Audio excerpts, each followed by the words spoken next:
Back at Ampleforth, I was really getting stuck into Gregorian chanting.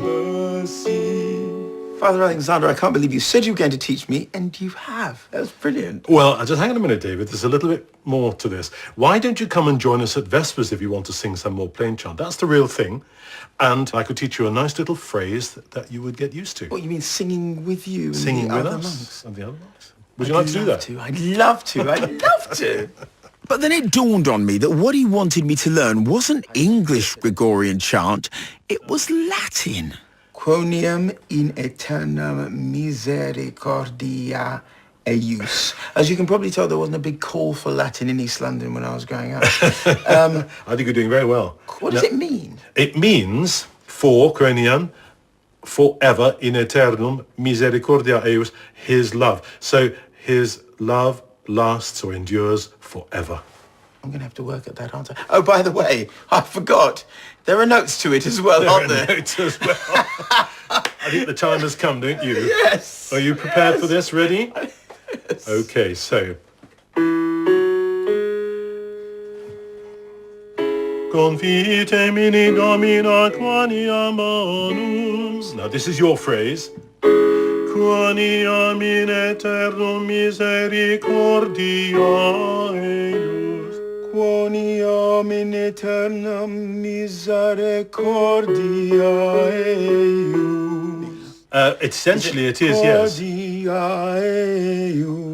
Two notes on the R. Okay. Those two notes go on the R. And although it was only one short line, it did take a bit of practice. Quoniam in aeternum misericordia eius. Et occidit reges forte. Quoniam in aeternum.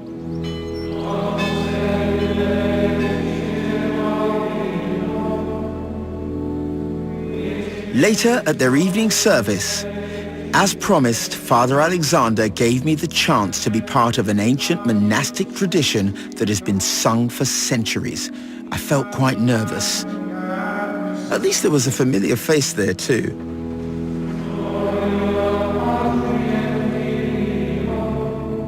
I only knew one line, and I didn't know when it was coming exactly, but luckily it was a phrase that was sung over and over, giving me plenty of chances to get it right.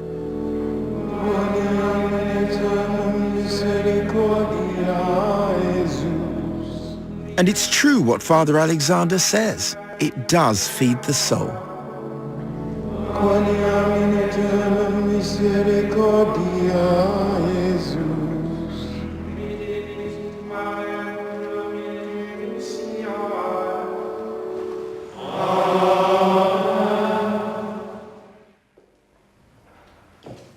Well, how was it? It was really kind of strange and then beautiful.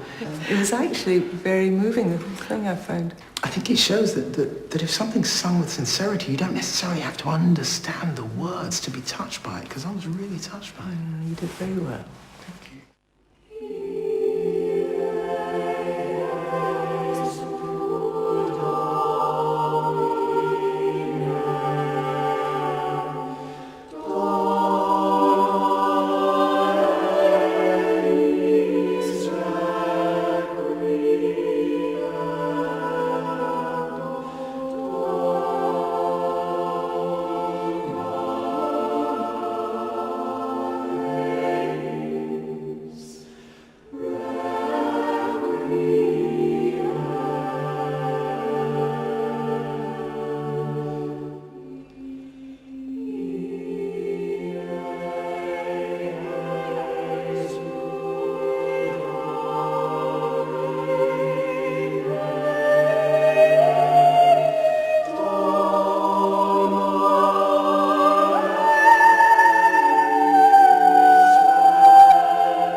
I don't know about you, but I'm beginning to feel quite relaxed after my day at Ampleforth. But before I go, I had to show you this.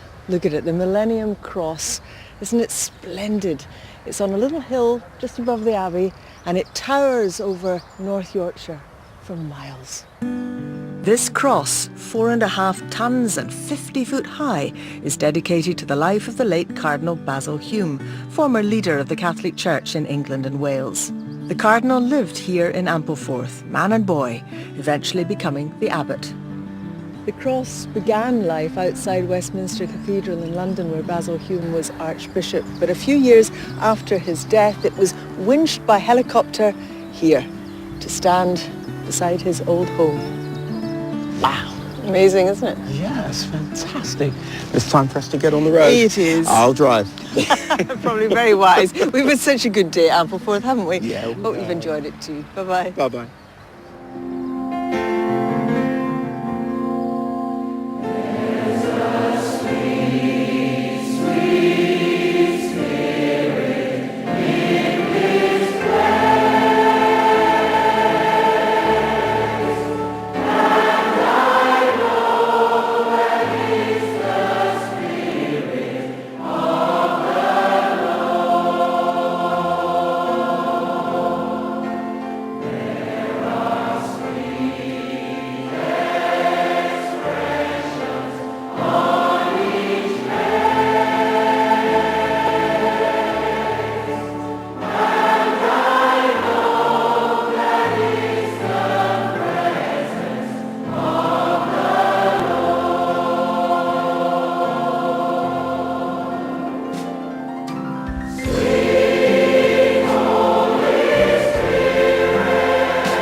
Next week it's carnival time in Leeds, and Pam's there to meet some of the participants and explore the city's vibrant cultural life. She also introduces soloist Christina Miles, and there are toe-tapping hymns from our congregation.